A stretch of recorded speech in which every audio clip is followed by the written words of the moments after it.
I walked out of a nightclub, stepped into a church, and walked out a Muslim. Today I'm sharing a personal story, how I went from this to this. Not instantly, not through the door on the left, but you'll see. And yeah, this is based on real events. Like in movies, I may have added a little color, changed some details for reasons. So if you think you recognize yourself, maybe it's a coincidence, or maybe it's not. My name's Suleiman. I used to go by a different name, and if you knew me back then, you'd probably be shocked, or laugh, or just not believe it. I was a nightclub art director. Every Friday, lights, smoke, bass, everything had to burn.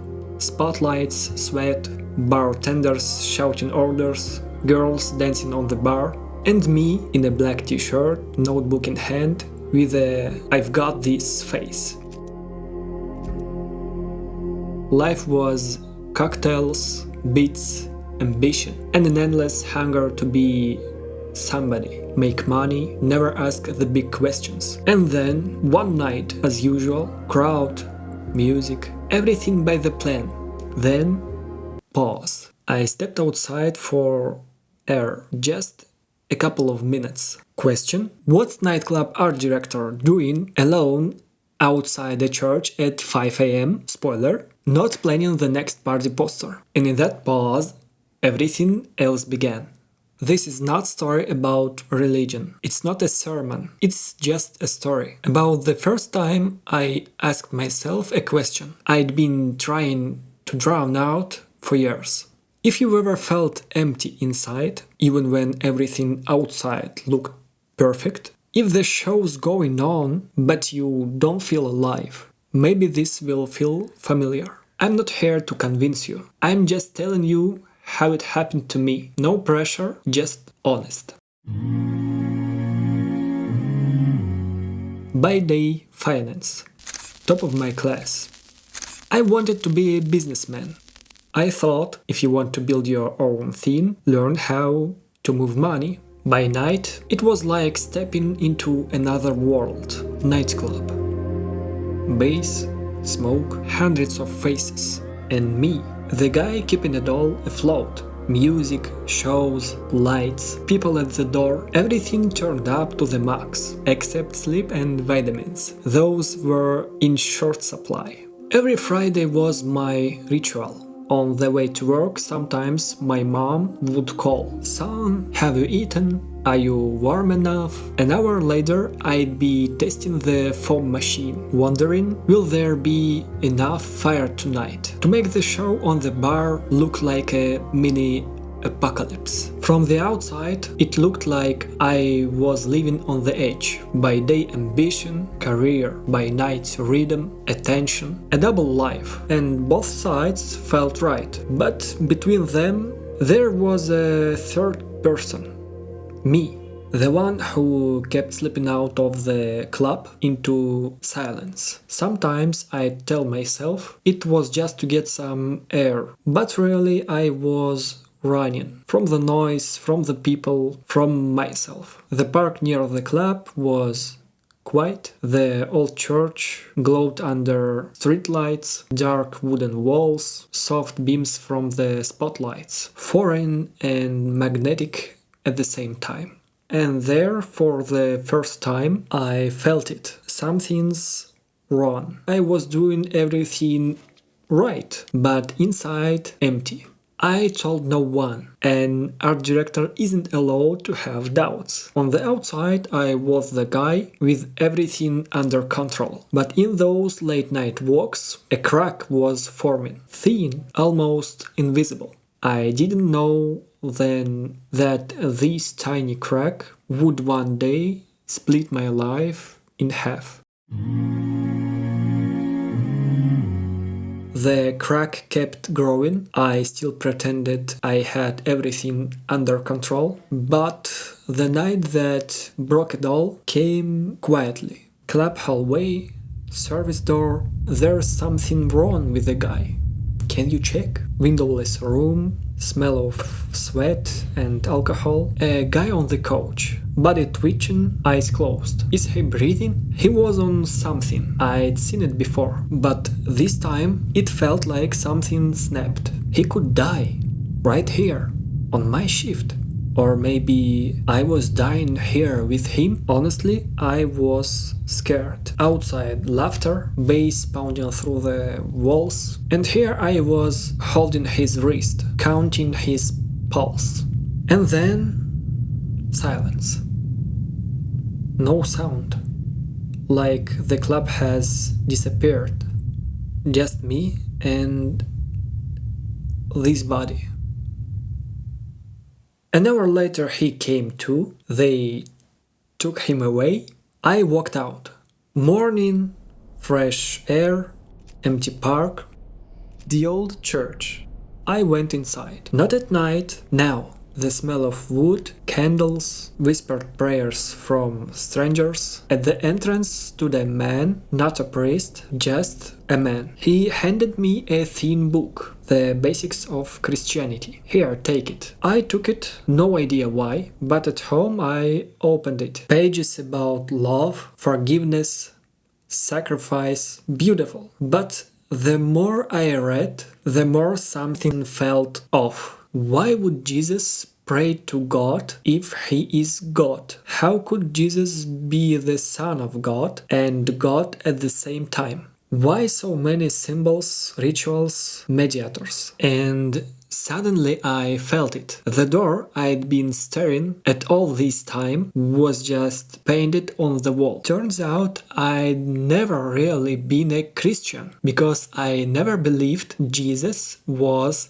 God. But I had always believed in God. This was the first book that made me stop. And here's something shifting inside. I started reading more. The Bible, sermons, debates, and yes, friends joked, from the club straight to the altar, easy there, father.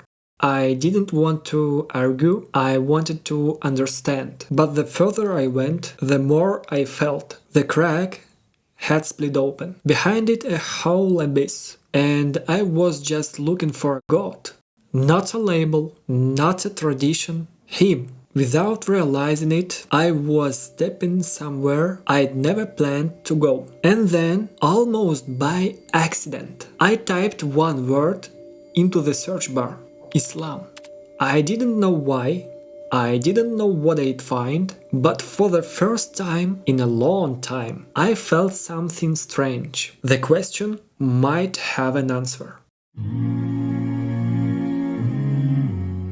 The first thing that surfaced when I typed Islam into the search bar was a memory. I was 13. Summer, white shirt, a stack of flyers in my hands. I was handing out ads in front of a mosque. It was Ramadan. Two men walked out after prayer. One looked me straight in the eyes and said, "If you don't accept Islam, we'll kill you." Yeah, worst marketing strategy I've ever seen. And I worked in nightclubs. That was my first introduction. Fear, a foreign world, and now this was exactly where I came to look for answers. I almost closed the tab. Almost. But instead, I clicked the Quran translated. The first thing that struck me. The voice. It wasn't like a book. It wasn't like a doctrine. It felt like someone was speaking to me, direct, without introduction. Here's who you are.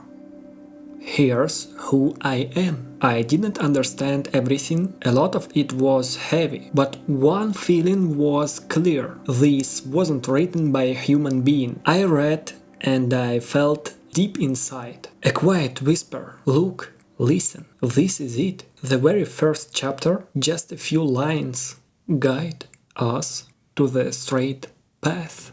And I realized this was exactly what I'd been asking for outside that church all those nights. Scary? Yes, because if this was true, everything I thought I knew would have to be re-examined. But with the fear came something else. For the first time, Under my feet, there was something solid. I don't remember how many nights passed, how many times I opened the Quran, how many times I told myself I'm just reading, just comparing. But one evening everything shifted. It wasn't curiosity anymore. It wasn't an experiment. I realized I was standing at a choice. A small room, a desk lamp, silence, the translation of the Quran on the screen, Surah Al-Fatiha. Guide us to the straight path. And suddenly I realized I wasn't reading, I was asking. It hit me like nothing else before. All the clubs, the noise, the rituals of control. For a moment they felt distant, foreign. I stood up. I didn't know how to pray. I just dropped to my knees, then lowered my head to the floor for the first time in my life. Allah. The word slipped out on its own, as if something inside me had been switched. I didn't hear a voice, I didn't see light, but I felt someone answered. Quiet, calm, as if he'd been waiting all alone. I sat there on the floor and understood. This was it. Not interest. Not just reading, a step after which you're never the same. That night I called him by his name, and for the first time I understood who I was. I didn't know how I'd explain it to my mom, what my friends would say, what tomorrow would bring, but for the first time in years, none of that mattered, because for the first time I knew where I was going. Kitchen, morning, the smell of tea. I sit across from her, and suddenly it feels like a snapshot from my childhood. Mom, up early, makeup on, as always. I remember being little, walking into the kitchen, the smell of coffee, little jars on the table, her focused face in the mirror. She loved bright colors. Even when rushing to work, she always found a minute to make herself look beautiful. And now here it's again, the exact same picture. And for some reason, that detail hit me hard. So much in my life had changed, and here nothing had. She looks at me, you look tired. A smile, my usual mask, a little, but inside, how do I say it? Should I? She pours the tea, talks about ordinary things, work, weather, neighbors, but all I hear is her voice. Warm, steady, home. My fingers tremble under the table, a lump rises in my chest, as if every word I don't say gets heavier by the second. And then it hits me. When I said, Allah, I didn't just find a path. I realized how much I wanted to walk it with her. Son, she looked straight into my eyes. You've changed. In that moment I knew Mom is the best detector of change. No sensors needed. I swallowed hard, stayed quiet. Back then I didn't know. My story would become her story too. And soon I'd have to tell her everything. And it would hurt.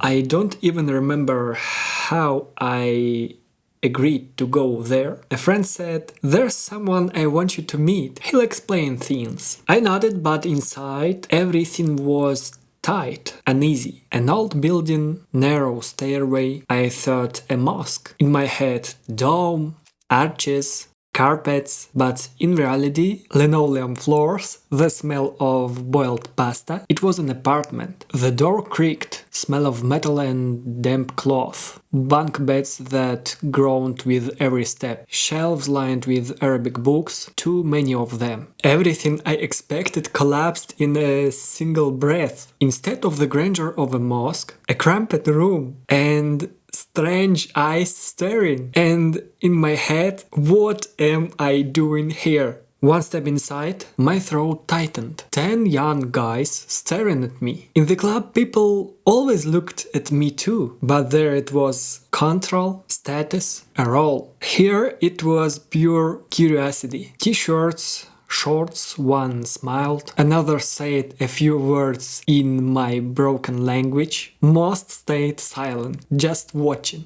And then a voice, gentle, clear.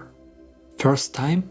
Yes. He showed me how to make voodoo. Cold water running down my hands, my fingers trembled. Silence, just water, just my breath. We stood, he in front, I behind. For the first time, I copied movements I didn't know, but somehow my body remembered.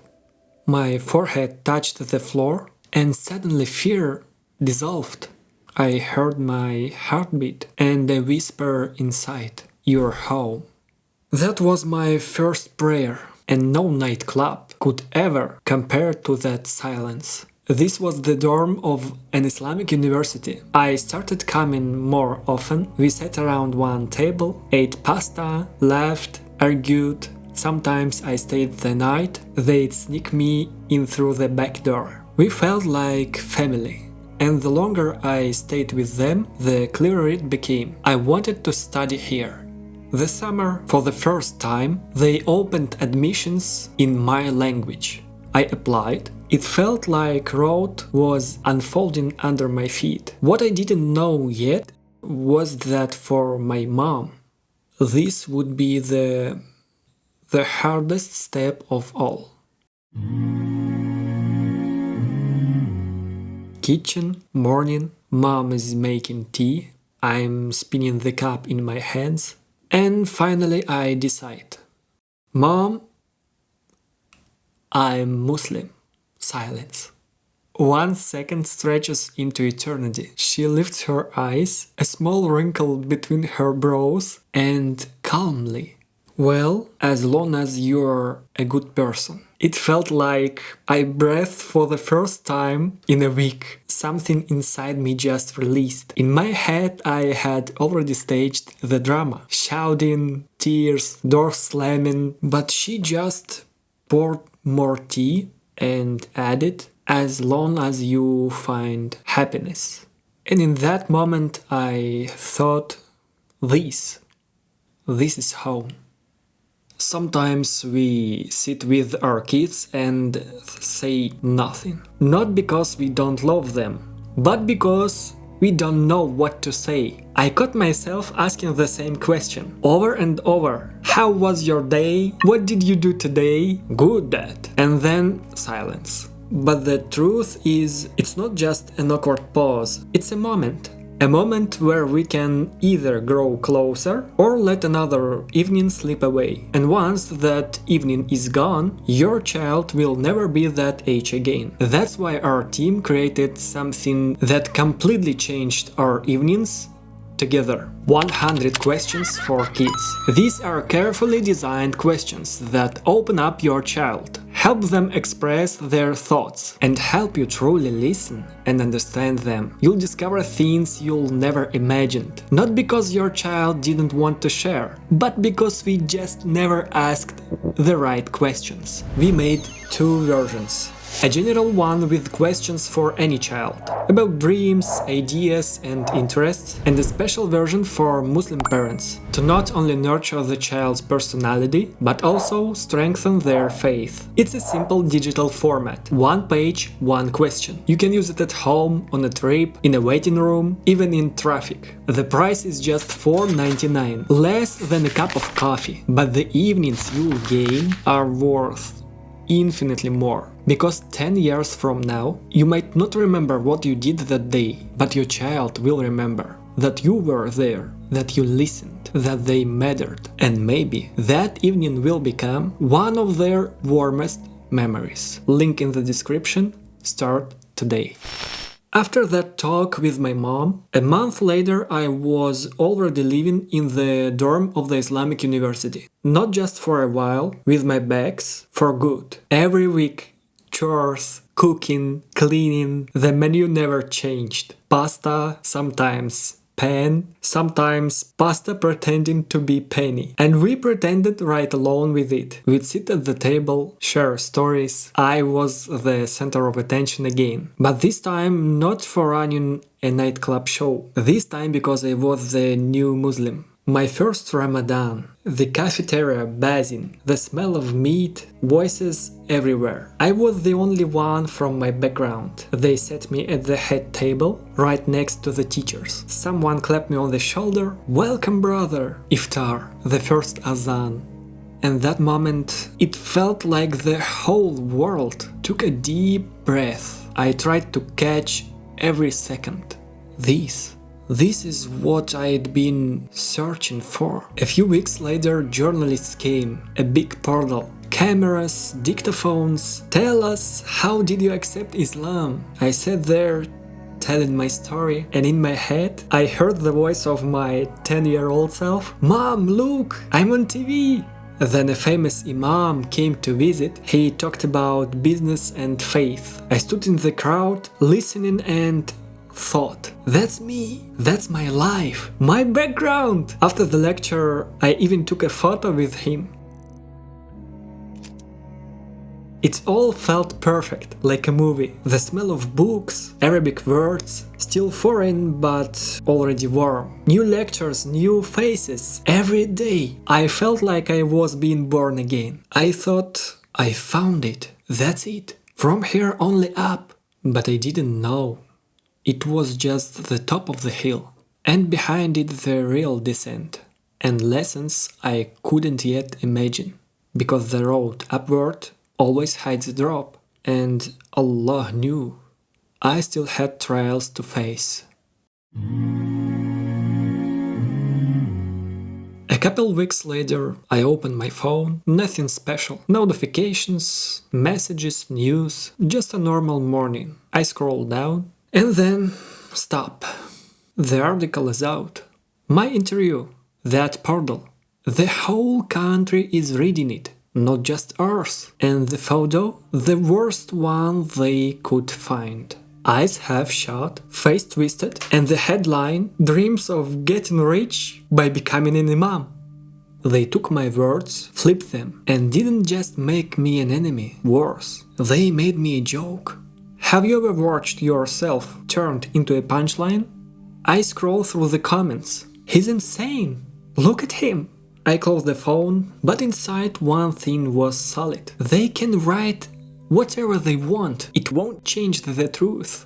My aunt was the first to read it. She sent it to my mom, and I'm just sitting there with my phone thinking, well, welcome to the new world.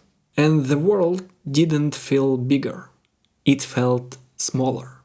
That's when I realized faith isn't only about what you find, it's also about what you lose. I wasn't doing anything crazy, just living differently. And somehow that alone was enough to make me strange. But deep down, a quiet whisper. You know who you are doing this for. Hold on. Mom took it hard. People pressured her. She asked, is this forever? I said, it's not an experiment. She stared at me for a long time, then finally exhaled. You used to be such a good boy. As if I wasn't anymore. And in that moment I felt it. To her, I was a stranger. Then came the psychologist. Mom and my aunt decided he needs help. He sits across from me, listens, nods, and suddenly says, what do these women want? For me to snap my fingers and turn your back? That's not how it works. I laughed. He laughed. But inside, it wasn't funny. Relatives, every visit a little courtroom. Why are you doing this? You had a normal life. Such a waste. You were smart. Now, all this. Mom sitting there, silent, eyes down. I remember one moment. She said to my older brother, maybe hit him. That's help. He looked at me with such disgust, like I wasn't human anymore. Look at his eyes. He's brainwashed. And that's when it hit me. Sometimes Calm faith looks like madness to people who are used to madness. I kept my composure not to win arguments, but to hold on to respect for myself, for them. I smiled, answered softly, but inside, the exhaustion kept growing. And as if that wasn't enough, university. I finished my first year thinking that's it, moving forward. And then miscalculation. Course audit. You are staying another year, state exams again, and yes, pay again. Even here? Even this place isn't mine anymore? I remember sitting in the university hallway, white walls, dust, old books, and suddenly I thought, no, I'm not repeating another year here. That was the first time I saw it clearly. This new path, it's not a road lined with flowers, it bites. And this was only the beginning. Then came the day when the air itself grew heavy. Too heavy. There are days when the world cracks, and you know there's no gluing it back. Mom and I, we were sitting with a woman. Her son had died. Drugs, young, she didn't even have tears left. She looked at my mom, not at me, as if I didn't even exist. He converted to Islam? Mom nodded. And then she said, "That's worse than drugs." A silence so heavy. Even the tea in the glasses froze. I knew she wasn't talking about me. She was speaking from her pain. But then I looked at my mom and her eyes turned to glass. Like the heat didn't land on me, it landed on her. Inside something clenched tight, and then silence. Too much silence. And yet, at the very bottom of it, there was this tiny warmth, like someone holding my hand. I didn't know what to call it yet, but it was faith. The woman kept looking at my mom and me. It felt like I disappeared, like I wasn't even alive. And that's when it hit me. This isn't just my story. It's her pain, her fear, her loneliness. Her world collapsing alone with mine. We drove home, I stayed quiet, but in my head a whisper. Maybe they're right. Maybe you really did kill your old life. And hers too. But if anyone was truly shattered that day, it wasn't me. It was Mom. She didn't scream. She didn't fight. She crumbled. And me, I was at the bottom, deep. That drive home was the longest of my life. Not because of me, because of her. And I had no idea that even longer days were still ahead, and an even deeper silence. I thought it couldn't get worse, but it turns out rock bottom is just a staircase going down. For the first time, I started feeling eyes on me, not my brothers, strangers. Someone whispered, "Why are you even speaking his language?" Another one said it right to my face. "No matter what you tell me about Islam, I'll never accept it from you." And the third, "It's obvious, you don't have a Muslim upbringing." Those words hooked into my skin like rusty nails. And sometimes you didn't even need words. A look was enough. But I knew faith doesn't grow from their approval. It grows from your own steps. Still, sometimes I was a stranger, even among the familiar. I'd go back to my room, lay on the bed, and inside only an echo. What if they're right? What if this path isn't yours? That whisper was softer than breath, but inside it roared like a scream. Most of my friends were gone. The old ones left, the new ones never became family. And Mom, Her silence became the loudest sound in my life. Inside, another whisper moved in. You only think you believe, but you don't, not really. And yet, even when that whisper choked me, there was another, quieter. I'm here, even if you don't hear me. And then the airport.